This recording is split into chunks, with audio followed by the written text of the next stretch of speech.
Hi అండి. ఇక్కడ వచ్చేసి చికెన్ పచ్చడి అయితే చేస్తున్నానండి. ఈ చికెన్ని బాగా కడిగి దాంట్లో ఉప్పు కొద్దిగా పసుపు వేసి కలిపి పక్కకు పెట్టుకోవాలండి. బాగా కలుపుకోవాలా. ఒక అరగంట పక్కకి పెట్టుకోవాలా. తర్వాత ఒక గిన్నె తీసుకొని దాంట్లో 2 చెంచాలు ధనియాలు వేసుకోవాలండి. తర్వాత ఒక స్పూన్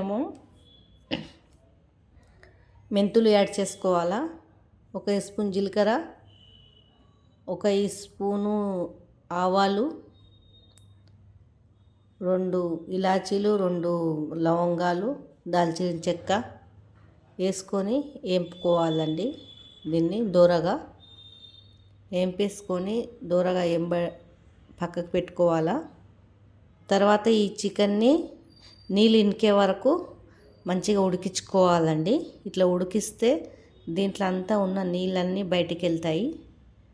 బాగా ఎండిపోయేలాగా ఫ్రై అయితే చేసుకోవాలా. నూనె గిట్ల అయితే ఏం పోయొద్దు. ఇది అందరికి తెలిసిందే, చూపిస్తున్నాను నేను నా విధానం ఎట్లా చేసేది అని. ఇక్కడ వచ్చేసి అయితే నీళ్ళన్నీ బాగా కొట్టుకోవాలా. ఇవన్నీ నీళ్ళు అయితే అంతా ఇనికిపోయినాయండి. తర్వాత నూనెలో డీప్ ఫ్రై చేసుకోవాలండి. బాగా ఎర్రగా కాల్చుకోవాలా. నేను ఈ బోన్లెస్ది కూడా తీసుకున్నానండి. నాకు చాలా ఇష్టము. కొంచెం బోన్లెస్ ఉంటుంది దాంట్లో. ఉట్టి మెత్త మెత్త ముక్కలు ఉంటే బాగా అనిపించేది. కొంచెం బోన్ కూడా ఉంటే బాగా అనిపిస్తుందని బోన్ కూడా తీసేసుకున్నానండి. ఇట్లా రెడ్గా కడక్ అయిపోవాలి బాగా. ఈ చికెన్ పిక్కెల్ అంటే చాలా టేస్టీగా అవుతుంది కర్రీ. తర్వాత కాల్చేసినాక ఎర్రగా అయిపోతుందండి. ఇట్లా గట్టిగా అయిపోతుంది ముక్క. తీసేసుకోవాలి పక్కకి. మంచిగా గట్టిగా అయిపోయినాకనే తీయాలండి, బాగుంటుంది. పక్కకు అన్నీ తీసేసుకుని తర్వాత ఫ్రెష్గా అల్లం పేస్ట్ నూరుకోవాలా. అప్పటికప్పుడు అల్లం ఎల్లిపాయలు నీళ్ళు గిట్ల ఏం పోయకుండా మంచిగా రుబ్బుకోవాలండి. రుబ్బి పచ్చివాసన పోయే వరకు ఏంపాల బాగా. చూడండి, ఇట్లా పచ్చి వాసన పోయే వరకు మంచిగా వేపుకోవాలి. మంచి గుమగుమ వాసన వస్తుందండి. పచ్చి వాసన వెళ్ళిపోయింది. తర్వాత దాంట్లో ఇది మన వేయించి పెట్టుకున్న పికెలు దీంట్లో వేసుకోవాలా. అంటే బాగా కలుపుకోవాలండి. వేసి చూడండి, దానికి పట్టేలాగా బాగా కలుపుకోవాలా. కలిపేసుకున్నాక మనకి ఎంత కారం వేస్తామో వేసుకోవాలండి. నేనైతే మెజర్మెంట్కి 1 గిలాస్ అయితే తీసుకున్నానండి. ఎవరు ఎంత తింటారో రుచిని పట్టి వేసుకోవాలా, బాగుంటుంది.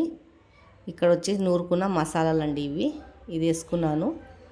రుచికి సరిపోయేంత సాల్ట్ అయితే వేసుకోవాలా, ఎంత సాల్ట్ వేసుకుంటామో. తర్వాత బాగా కలుపుకోవాలండి. దానికి మసాలా అన్నీ పట్టేలాగా కలిపి చూడండి, ఇట్లా మంచిగా నీట్గా కలుపుకుంటే బాగుంటుందండి చికెన్ పచ్చడి. వేడి వేడి అన్నం వెంబడి తింటే భలే టేస్టీగా ఉంటుందండి. ఇది మంచిగా కలుపుకొని దీంట్లో నేనైతే 1/2 kg తీసుకున్నాను చికెను. ఎక్కువ తీసుకోలేదు. నేను 2 నిమ్మకాయలు వేస్తున్నానండి. ఎక్కువ నిమ్మకాయలు వేస్తలేను.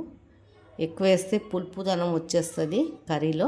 ఇట్లా బుజ్జుగు వెళ్ళాలండి. చూడండి, తర్వాత పిండుకోవాలా. స్టవ్ ఆఫ్ చేసి నిమ్మకాయ పిండుకోవాలా. ఇది వేడి వేడి అన్నం వెంబడి పెట్టుకొని అయితే తినాలండి. సూపర్గా ఉంటుంది చికెన్ పచ్చడి. చాలా మందికి చికెన్ పచ్చడి అంటే చాలా ఇష్టం అండి. మంచిగా తింటారు. మా ఇంట్లో కూడా మా పిల్లలకైతే చికెన్ పచ్చడి అంటే కూడా చాలా ఇష్టము. చూడండి, 2 నిమ్మకాయలు అయితే పిండుకున్నాను. ఎక్కువ పిండుకుంటే పులుపు దనం వస్తుందని 2 పిండుకున్నానండి. బాగా కలుపుకొని పెట్టుకోవాలండి. మళ్ళీ మంచి వీడియోతో మీ ముందు ఉంటాను.